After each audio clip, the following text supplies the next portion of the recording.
Jason, aside from having to answer the same questions over and over and over and over again, how is your day so far? So far, pretty good. I'm in Los Angeles, where it's just been raining, dumping on us for what feels like weeks.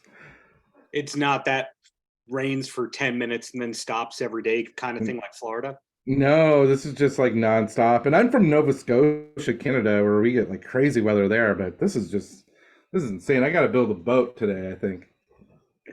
Well, at least you have the entertainment behind you, the pleasure chest. Is that surrounded by arcade games? Sorry to make it a little personal there, but No, kind this of that this overlap of wrestling, comics, comedy. So I assume you're like a big yeah, this is a claw machine, where we go out into the wild and we capture stuffed animals, and then we bring them back here and we catch them again. at least you know the patterns right there. Well, Yep. Kids versus Aliens, not your only project of the moment, to say the least. But when was Kids versus Aliens done with relation to Tales from the Territories? Yeah, it was like honestly, right after we wrapped Dark Side of the Ring season 3, I went right into like I was developing, um, in development on Kids versus Aliens towards the end of season 3 of Dark Side of the Ring. So as soon as I was off that, I was bam right into Kids versus Aliens, and then once Kids versus Aliens was done shooting, then I went and shot a bunch of Tales from the Territories, and then I came back and edited Kids versus Aliens, and then would take breaks to go shoot more Tales from the Territories. And so I've just been going, man. I've just been going nonstop for years now. Yeah, I admire that. If I can throw you a compliment, right? Oh, thank you. Because when that last season of Dark Side of the Ring happened, and there was all those rumors growing up, is it coming back? Was it canceled, etc. You kept quiet and were working the whole time. You didn't Yeah. take the time to deny anything. You just pushed it all ahead, and now we see how much output there is and will be.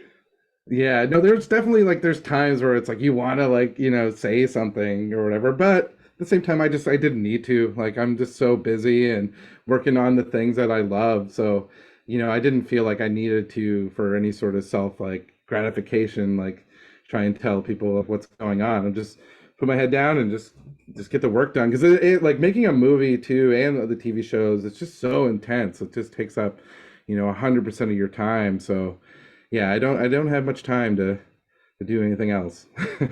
Is that something that you learned from being around the wrestling industry? Because those people keep secrets, the best and the worst coexisting, where you have the people who can't keep any secrets, which blows everything, and you have the other people who don't even tell their wives what they're up to. I know. Now I never thought of it, but now that I think about it, there are times where, I heard these little sayings from wrestlers or people who work in the wrestling industry. Like, what was one that was like, telephone, tele wrestler, Yes. and Telegram, telephone, telewrestler. yes, that's it. Yes, and that is also true in the film industry as well too. That I've come to learn. So, yeah, I Well, guess it's something I've thought about.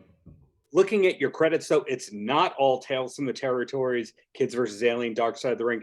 The Trailer Boys, Trailer Park Boys Oh yeah. speaks a lot. And I'm sure as a native Canadian, that is a very proud credit for you. Oh What my you're doing God. Yeah. now is diversified between comedy, documentary style, and action. Is this kind of where you wanted to be from the start? Man, it's kind of amazing you bring up that kind of connection too with Trailer Park Boys because Trailer Park Boys has always been made in my hometown in Dartmouth, Oh, Nova Scotia, and a lot of the people who work on that show I grew up in the film industry with as well. And I think like subconsciously, like the style of that show has like had an impact on me because I've also, yeah, like the documentary sort of like aspect to it and, kind of making performances, like bringing sincere like performances to like these high concept like ideas.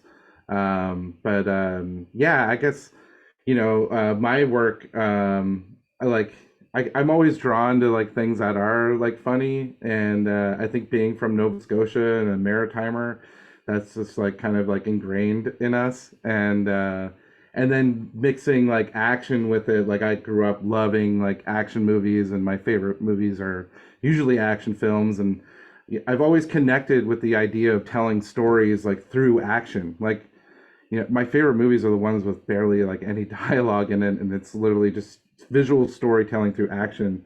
And that's also too like my favorite aspect of wrestling is that it's all like just storytelling like through like action. And yeah.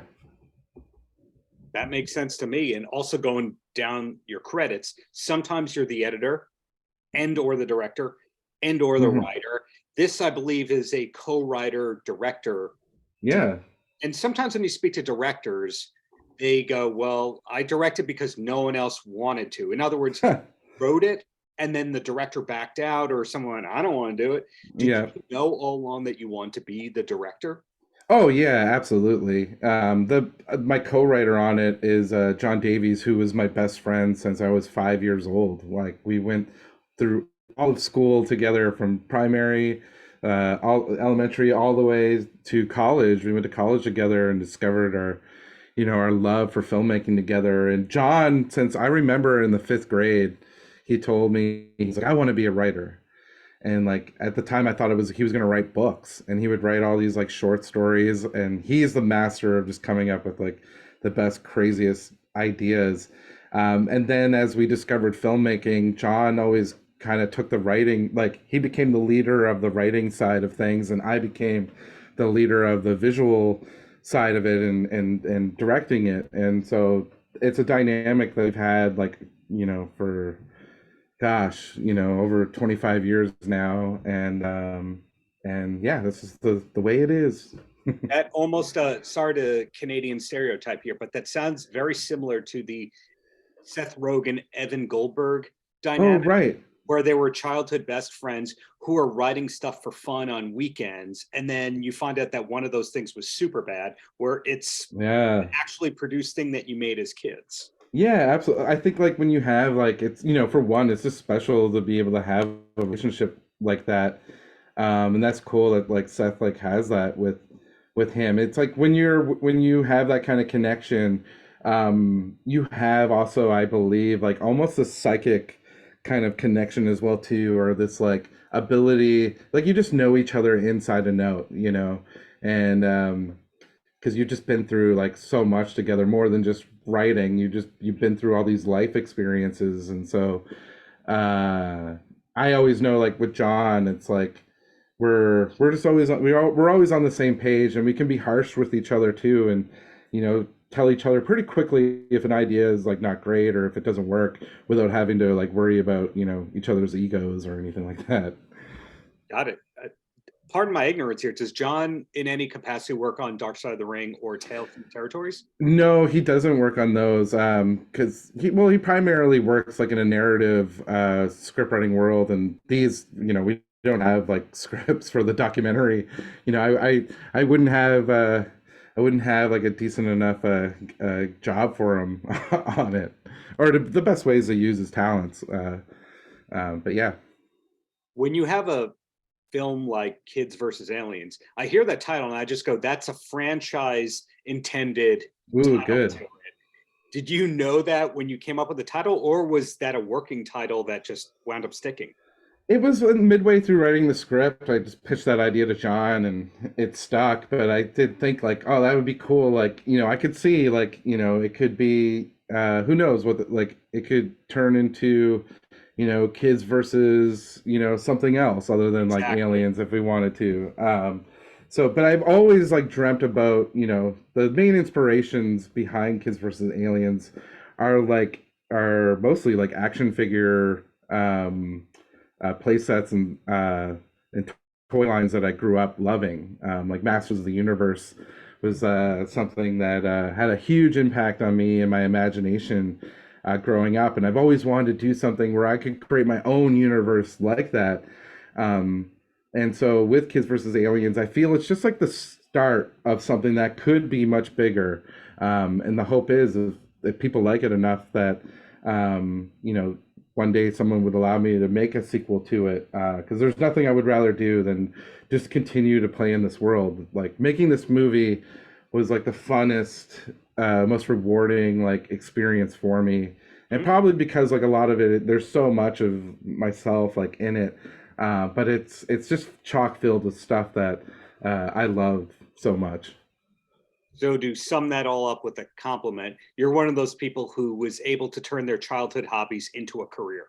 Yeah, absolutely. I don't know what else I would be doing, because I was always like growing up, I had a hard time focusing and paying attention onto anything that wasn't something that like I was interested or in love with. And I've always been that way. It's like when I get into something, like I just like I go 100% in, and it becomes so consuming to me. Like Dark Side of the Ring, it was birthed out of my producing partner Evan and I's like burning passion for wrestling and the history of wrestling. And it was like, gosh, like 10 years ago that we like together like rediscovered our love for wrestling. And our friendship like blossomed through each other finding cool like facts and just things about wrestling and showing it to each other and watching stuff.